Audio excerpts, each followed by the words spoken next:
Healthies, gimana kabarnya hari ini? Semoga selalu diberikan kesehatan, amin. Family Health Education kali ini akan mengedukasi tentang kontrasepsi. Pasangan suami istri biasanya setelah menikah ingin segera memiliki momongan, tapi ada juga yang memberi jeda setelah pernikahan baru akan memiliki momongan. Nah, dengan menggunakan kontrasepsi, pasangan suami istri bisa mengatur jarak kehamilan antara anak pertama, kedua, dan seterusnya. Kontrasepsi yang bagaimana sih yang cocok untuk pengantin baru atau pengantin lama?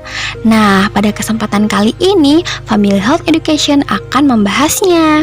Simak videonya ya. Berikut tips memilih kontrasepsi. Yang pertama, sebelum menggunakan alat kontrasepsi, pahami tujuan healthies dan pasangan. Yang kedua, pilih yang sesuai dengan usia healthies. Yang ketiga, kenali kondisi tubuh healthies dengan baik, karena kondisi tubuh masing-masing orang itu berbeda ya.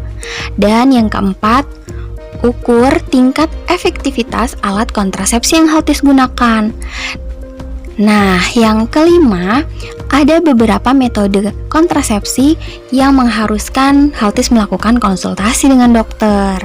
Semoga tips ini bisa membantu healthies menemukan alat kontrasepsi yang sesuai ya. Video kali ini kita akan membahas kontrasepsi metode amenorrea laktasi. Healthies masih bingung, alat kontrasepsi metode amenorrea laktasi itu bagaimana? Nah, kontrasepsi metode amenorrea laktasi adalah kontrasepsi alami yang bisa healthies gunakan setelah persalinan.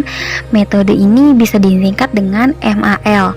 Nah, kontrasepsi MAL merupakan salah satu metode dalam mengatur jarak kehamilan. Metode ini mengandalkan pemberian ASI, air susu ibu, secara eksklusif. Artinya, bayi hanya diberi ASI tanpa tambahan makanan ataupun minuman selain ASI.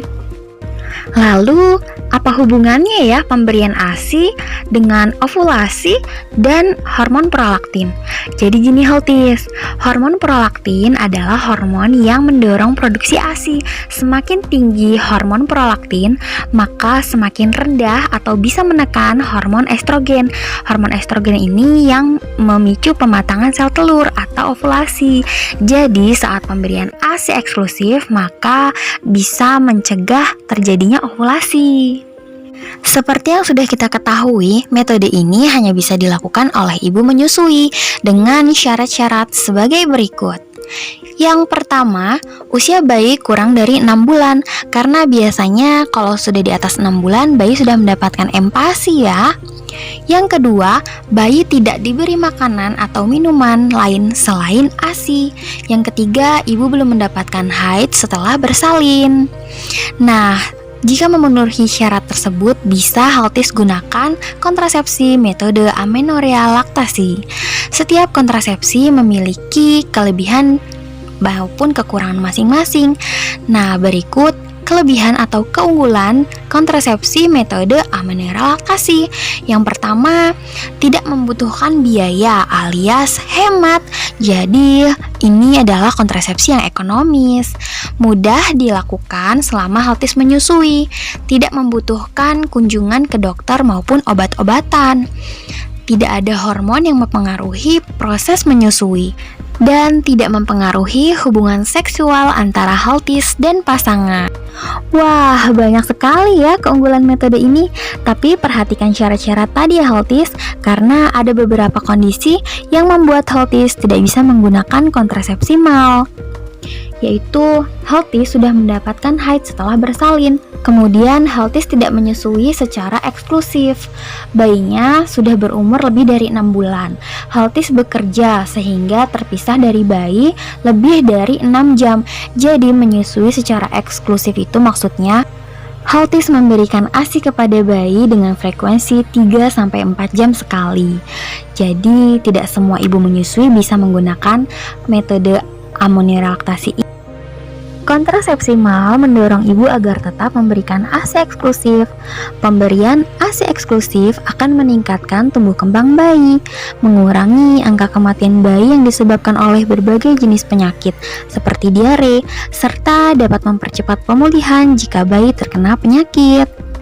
Nah, kontrasepsi metode amonia relaktasi ini memiliki kekurangan juga ya Healthies. Di antaranya perlu dipersiapkan sejak perawatan kehamilan agar segera Healthies dapat menyusui dalam 30 menit pasca persalinan. Mungkin sulit dilaksanakan oleh sebagian Healthies karena kondisi sosial. Kemudian efektivitas tingginya hanya sampai kembalinya haid atau sampai dengan 6 bulan. Jadi bersifat sementara. Tidak melindungi terhadap IMS termasuk virus hepatitis B, HBV, dan HIV atau AIDS. Jadi gimana? Sudahkah Healthies menemukan alat kontrasepsi yang sesuai saat ini? Jadi, selain melihat cara kerja dan keunggulan dari alat kontrasepsi, Healthies perlu mempertimbangkan kekurangan dari berbagai alat kontrasepsi yang ada. Sekian dulu video kali ini, semoga bermanfaat. Healthies bisa follow kami di Instagram familyhealth_edu karena kami di sana menampilkan infografis seputar kesehatan ibu dan anak dan info-info kuliah bersama expert di bidangnya, baik melalui WhatsApp, Zoom, dan juga Google Meet. Healthies juga bisa ikuti kami di Spotify Family. Jangan lupa support kami dengan cara subscribe, nyalakan bel notifikasinya agar Healthies update video terbaru dari kami. Like video ini, share ke semua sosial media yang Healthies punya. Thank you for watching.